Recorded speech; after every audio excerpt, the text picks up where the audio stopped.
Anong mensahe ang kailangang marinig ng mga Taurus sa buong taon ng 2025? Pwedeng nangyayari na to o mangyayari pa lang. Kung hindi man para sa inyo itong magiging reading, di baka para sa someone na malapit sa inyo o sa someone na kakilala nyo mismo. Baka may lumabas na gender, mamaya gawin nyo na lang energy. Masculine at feminine energy. Pwede rin naman na huwag nyo nang pansinin yung gender. Hindi ko alam kung anong magiging reading, kung positive ba o negative. Depende sa kung anong mapipick up ang energy. Kung hindi man mag-resonate sa inyo to, edi i-adjust nyo na lang ang video, hanapin nyo to. Kung hindi pa rin, edi dito na. Itong last deck.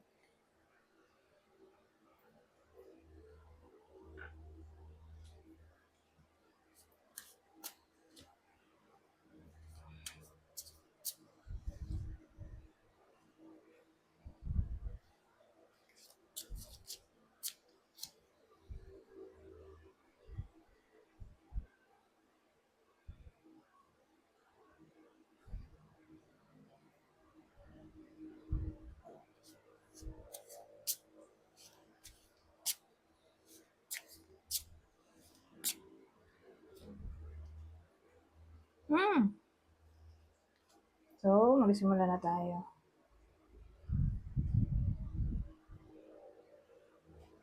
Anong kwento dito? Ito, probably nangyayari na to. Whether nangyari na sa past o nangyari na ng 2024 o early 2025. Ganun eh. Parang nangyayari na siya o nangyari.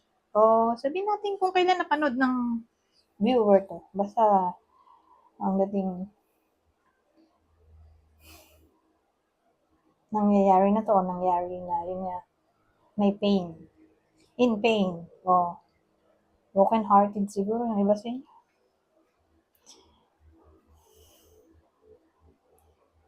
So, iniisip ko bakit gano'n? Kasi may ginawa siyang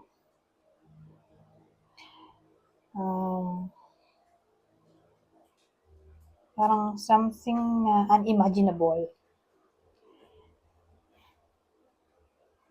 O whether siya mismo to na may ginawang unimaginable o yung person niya, kakilala niya. Ganun ang ginawa sa kanya. Ang sumunod, eto, feeling trapped siya sa sitwasyon. Parang may crazy siyang ginawa on experience. Something crazy.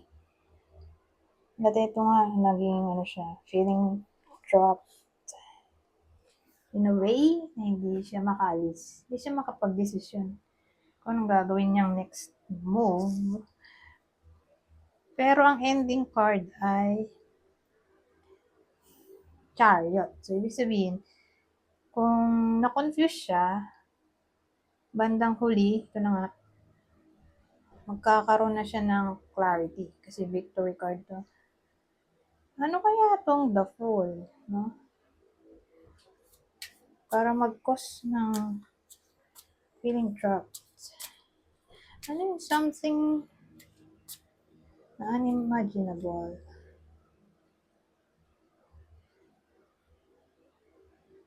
Ano to? Six of Presents?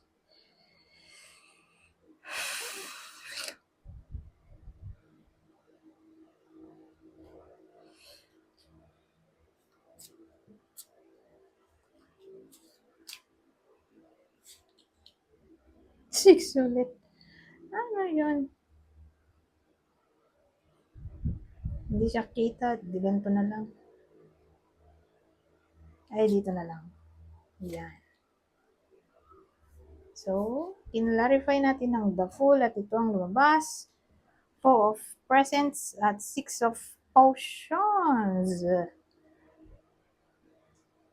Ayun, six mo kaya.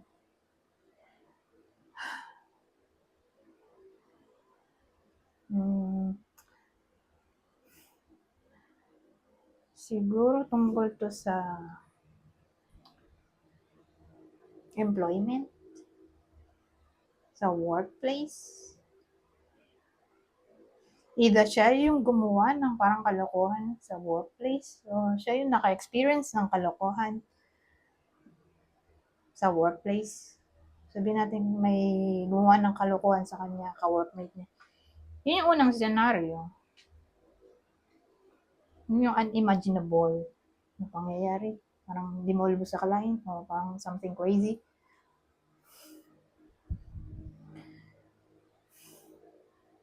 O kung dito sa workplace ay sa relasyon.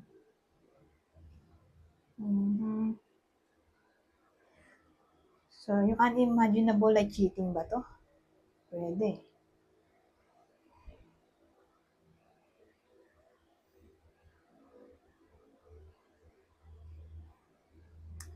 So, ganun eh.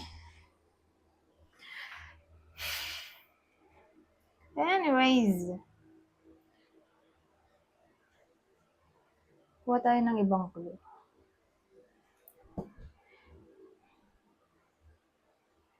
So, whether nangyayari na to o mangyayari pa lang ganito ang eksena.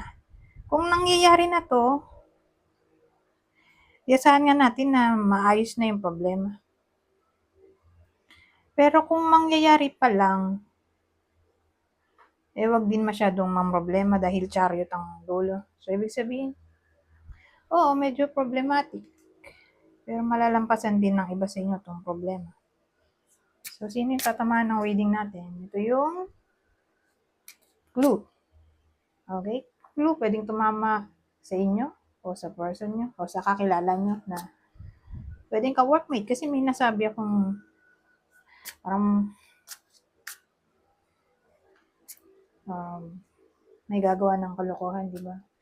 Siguro gagawan kayo ng kalokohan ng ka-workmate.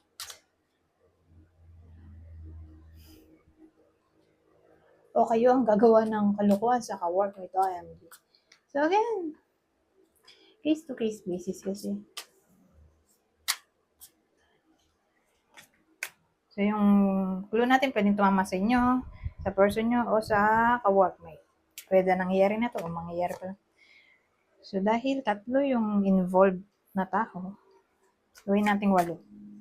Long hair, braids, tuwintas, curly hair, sulat ang buhok, mahaba ang buhok. Ito, witch. So, literal na witch o may alam ang taong to sa witchcraft. Tulad nito, witchcraft din itong ano di ba? Yan, hulog. Itong mga cards, divination cards. Red lips, ito. Coarse, curly hair. So, kulot ang buhok, parang ganito. Ito, red ang labi. Mga labi. Ito naman matanda na. Elderly. Siguro mga 50 to 6, hindi, 50 and above. Ang edad nito. At ito, vibrant apparel. So, ibig sabihin, mahilig siyang magsuot ng mga damit na makulay. Mapansinin dahil nga kakaiba. Anyways, ganda tayo dito.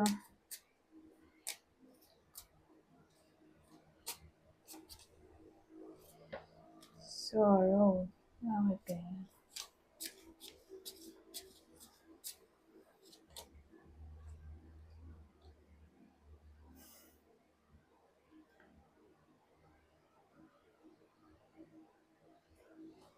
Well, dalawa yung pwedeng possibility dito. So, ito mukhang ano na to. Mapakasakit dahil sa sobrang kalungkutan. Kaya, ito, baka mapunta sa doktor para magpa-check up.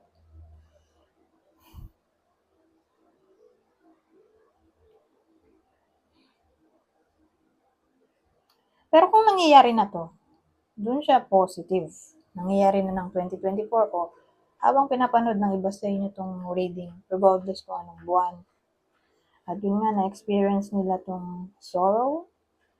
Kung nangyayari na, di may healing. Pero kung mangyayari pa lang, di expect na nga natin na magiging malungkot yung iba sa inyo. Pero gagaling din dahil may doktor tayo. Ano kaya yung pwedeng maging cause nitong sorrow?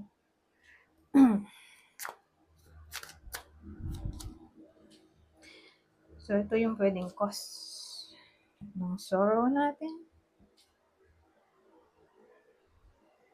Hopelessness, despair, focusing on the negative, lack of faith, lack of inspiration, lack of creativity, boredom, monotony. Monotony.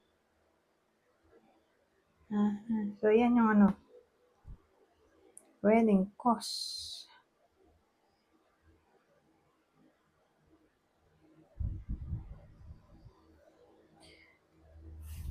So, parang ito lang din yun, di ba? Sorrow. Bored. Walang nagpapasaya sa iba sa inyo. Lack of motivation. Ganon. Kaya sad. Wala namang big problem. Kundi hindi lang kayo masaya sa takbo ng buhay nyo. Dahil sa paulit-ulit na nangyayari o lack of improvement. Pero again, don't worry kasi may doktor nga. So, nagpo-provide siya ng healing. Don't worry.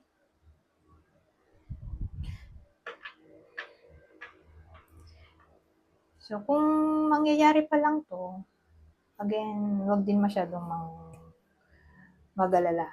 Kasi, mawawala din yan on its own divine time. Dahil sa presence ng doktor.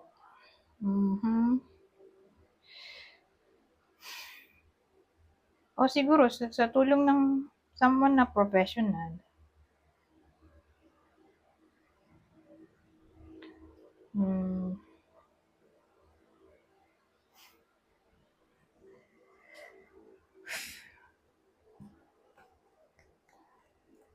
Wala nang maisip. Siguro may mag-advise. Pwede rin ganun.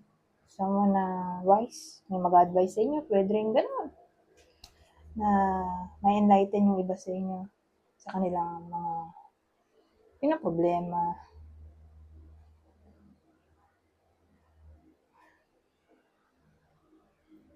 Ito, last deck. Ano pang masasabi nito?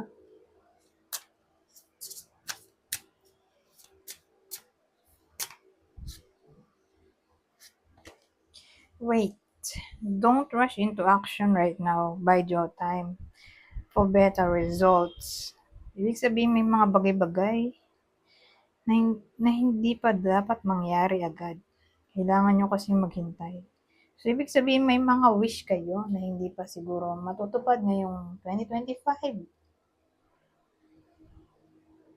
Kasi pinaghihintay kayo dito na para bang kung mamadaliin ng iba sa inyo.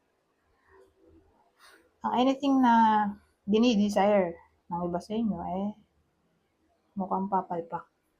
Kung mamadaliin, hayaan na lang na mangyari yung gustong mangyari sa divine time. Self-employment. You're a born entrepreneur and your business is surrounded by magical opportunities. Ibig sabihin, na-encourage yung iba sa inyo na ganito nga, magkaroon ng self-employment.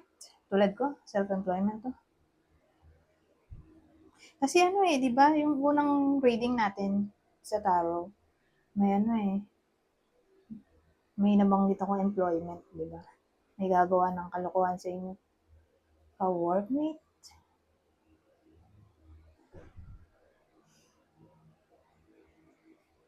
O boss siguro. Basta nandun sa workplace.